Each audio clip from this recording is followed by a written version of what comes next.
Hello everyone, मैं भारत भूषण आज आपके सामने पारिस्थितिक तंत्र या पारितंत्र के टॉपिक के बारे में चर्चा करूंगा। आज हम लोगों का मुख्य बिंदु जो है इकोलॉजिकल पिरामिड को देखना है, पारिस्थितिक पिरामिड को देखना है आज, है ना। तो पारिस्थितिक पिरामिड क्या है, क्यों बनता है, कैसे बनता है, इसी को समझना है। तो हम लोग देखते हैं किसी भी फूड चेन में जो कंज्यूमर होता है, प्रथमिक, द्वितीयक और तृतीयक उपभोक्ता होते हैं, है ना, और प्रोड्यूसर होते हैं, इनके बीच में जो होता है संख्या के बीच में, है ना, द्रव्यमान के आधार पर, ऊर्जा के प्रवाह के आधार पर एक संबंध को हम लोग निर्धारित करते हैं और उसी संबंध को पारिस्थितिक पिरामिड कहा जाता है। उसी संबंध को क्या कहते हैं? पारिस्थितिक पिरामिड कहते हैं। इनका जो अनुपात होता है संख्या का या फिर नंबर संख्या का या फिर बायोमास का या फिर उनके ऊर्जा का, वह एक अनुपात निश्चित होता है। तो इस निश्चित अनुपात का चित्रण हम लोग पिरामिड के द्वारा करते हैं, उसी को आज हम लोग देखेंगे। ठीक है, तो इकोसिस्टम के 3 पिरामिड होते हैं, यानी कि उनकी संख्या के बैलेंस को, उनके अनुपात को हम लोग संख्या का पिरामिड के द्वारा दर्शाते हैं। बायोमास को हम लोग क्या करते हैं, जीव भार का पिरामिड के द्वारा दर्शाते हैं और ऊर्जा के अनुपात को ऊर्जा का पिरामिड के अनुसार दर्शाने का कार्य करते हैं। तो सबसे पहला जो है आपका पिरामिड ऑफ नंबर है, संख्या के आधार पर पिरामिड का निर्माण करना है। ठीक है, तो इसमें क्या होता है कि उत्पादक जो होते हैं, प्रथमक, द्वितीयक और तृतीयक उपभोक्ता जो होते हैं, इनके बीच संख्या के आधार पर अनुपात को हम लोग दर्शाते हैं। कैसा अनुपात होगा इसमें? सामान्यतः जैसे देखें, एक हम लोग चलते हैं जंगल में, है ना, जंगल में अगर हम लोग देखते हैं तो जंगल में क्या है, उत्पादक हरे पौधे की संख्या को देखते हैं। तो हरे पौधे अगर 10,000 है ना, तो उसके आधार पर कीट जो होगा उसकी संख्या जो होगी उसकी तुलना में कम होगी, है ना। उसी तरह से द्वितीयक उपभोक्ता मेढक जो है वो कीट से कम होगा और सांप की संख्या जो है वो उससे भी कम होगी। कहने का मतलब कि पिरामिड जो होता है यहाँ पर कैसा बन रहा है, सीधा बनने का काम करता है। यहाँ पर पिरामिड कैसा होता है, सीधा बनता है। ठीक है,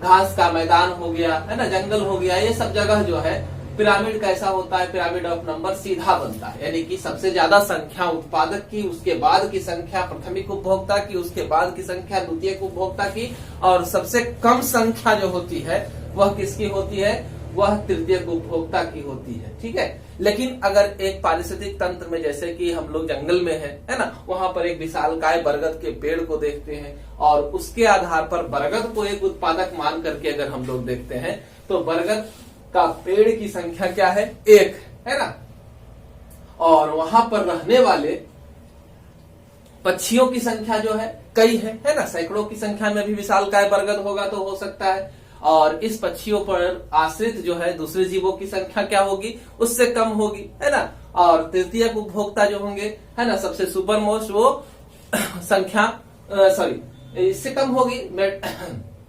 बरगद पर पक्षियों की संख्या बरगद की तुलना में ज्यादा है और पक्षियों पर जो आश्रित जीव है उसकी संख्या जो है पक्षियों से कम होगी, है ना। और इस तरह से हो सकता है कि उनसे भी ज्यादा इनकी संख्या हो तृतीयक उपभोक्ता की। तो यहाँ पर पिरामिड जो बनता है वह कैसा होता है, उल्टा बनता है। ठीक है, और फिर क्या देखना है, पिरामिड ऑफ बायोमास को देखना है। पिरामिड ऑफ बायोमास किसको कहते हैं?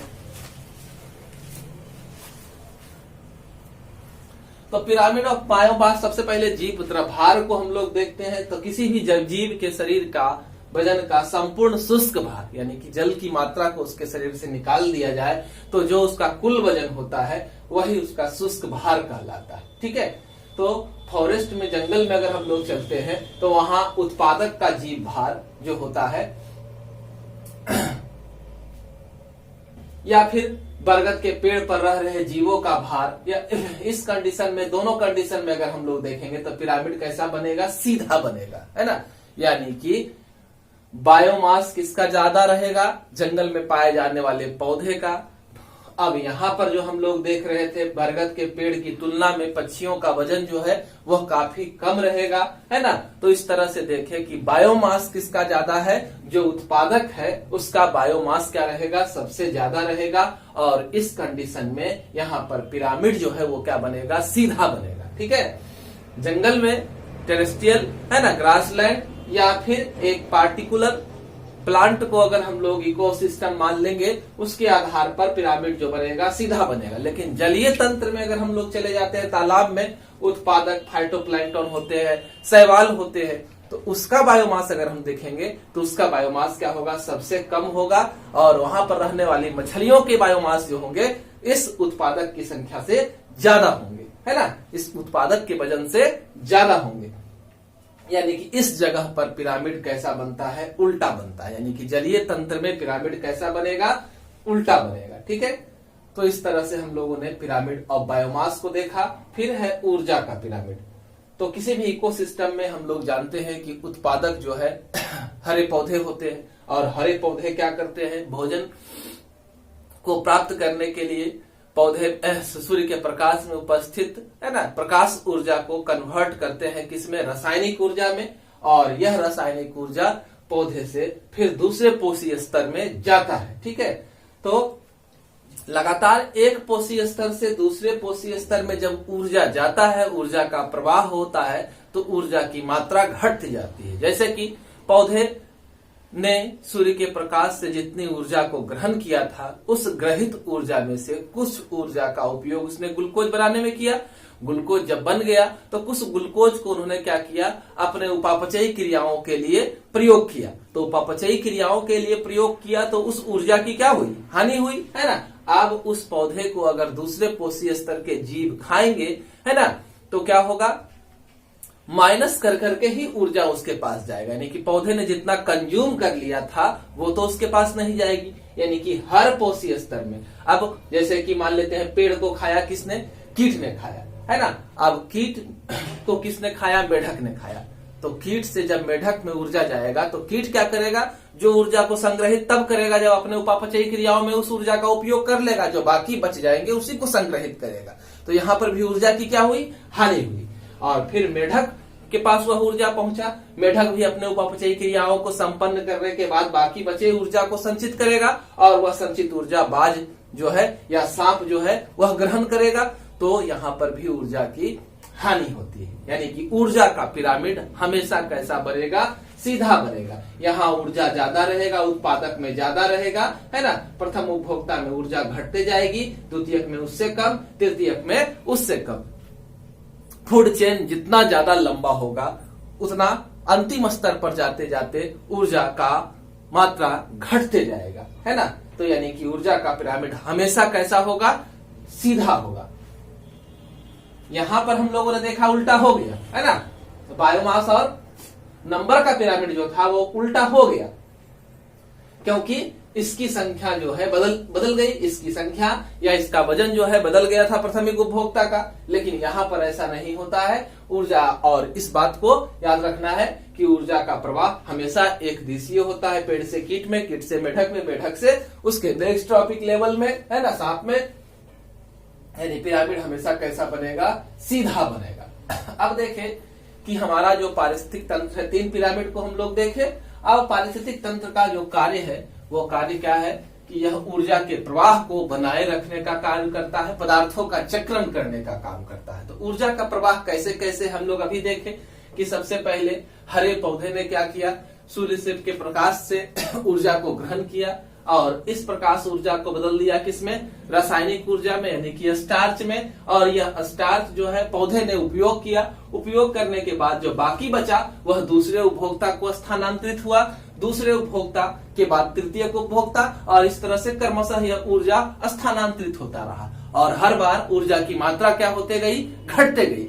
तो ऊर्जा की मात्रा एक पोषी स्तर से दूसरे पोषी स्तर में कितनी मात्रा जाती है, इसको निर्धारित करने के लिए लिंडमान नामक साइंटिस्ट ने 1942 में एक थ्योरी दी, और उसका नाम है 10% ऊर्जा प्रवाह का नियम, 10% एनर्जी फ्लो का नियम।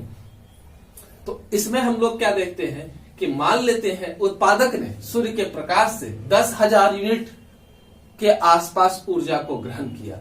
तो अगर इस उत्पादक को, हरे पौधे को शाकाहारी जंतु ग्रहण करेंगे तो उनके पास जो ऊर्जा की मात्रा पहुंचेगी वह 1000 यूनिट के आसपास होगी। यानी कि बाकी ऊर्जा इनके उपापचयी कार्यों के लिए, श्वसन जैसी क्रियाओं के लिए खर्च हो गया। और फिर शाकाहारी से को अगर मांसाहारी जंतु ग्रहण करते हैं तो यहाँ पर ऊर्जा का स्थानांतरण भी क्या होता है कि 1000 से घट करके 100 हो जाता है, 100 यूनिट हो जाता है। क्योंकि हर बार है ना, हर ट्रॉपिक लेवल में जब ऊर्जा का स्थानांतरण होता है तो मात्र 10% होता है, बाकी 90% जो है व्यय हो जाता है, या तो उपापचयी क्रियाओं के रूप में या उत्सर्जी पदार्थ के रूप में बाहर ये मुक्त हो जाते हैं।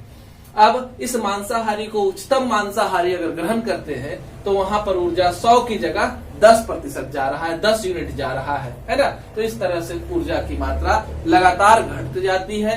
यह नियम लिंडमान के द्वारा दिया गया था। उसी तरह से आगे हम लोग पदार्थों के चक्रण को देखते हैं। पदार्थों के चक्रण में क्या है कि उत्पादक सबसे पहले क्या करते हैं तो वातावरण से, मिट्टी से, है ना, हवा से क्या करते हैं, मिनरल को ग्रहण करते हैं, sodium, potassium, calcium, chlorine, oxygen, carbon dioxide, है ना, कार्बन है, ऑक्सीजन है। इस तरह से बहुत सारे खनिज को, मोलिब्डेनम है, जिंक है, कोबाल्ट है, इस सब को ये क्या करते हैं, मिट्टी से ग्रहण करते हैं। और फिर ग्रहण किए गए खनिजों से अपने बायोमास, अपने जीव भार का निर्माण करते हैं। और यह जीव भार जब उनकी मृत्यु होती है तो यह वापस कहाँ पहुंच जाता है, मिट्टी में पहुंच जाता है। और मिट्टी में मौजूद जो डिकम्पोजर होते हैं, अपघटक, जीवाणु, प्रोटोजोआ और कवक जो होते हैं, वह इन के शरीर को अपघटित कर वापस उसे खनिज लवण में बदल देते हैं। और यह खनिज लवण फिर उपलब्ध हो जाता है नए जीवों के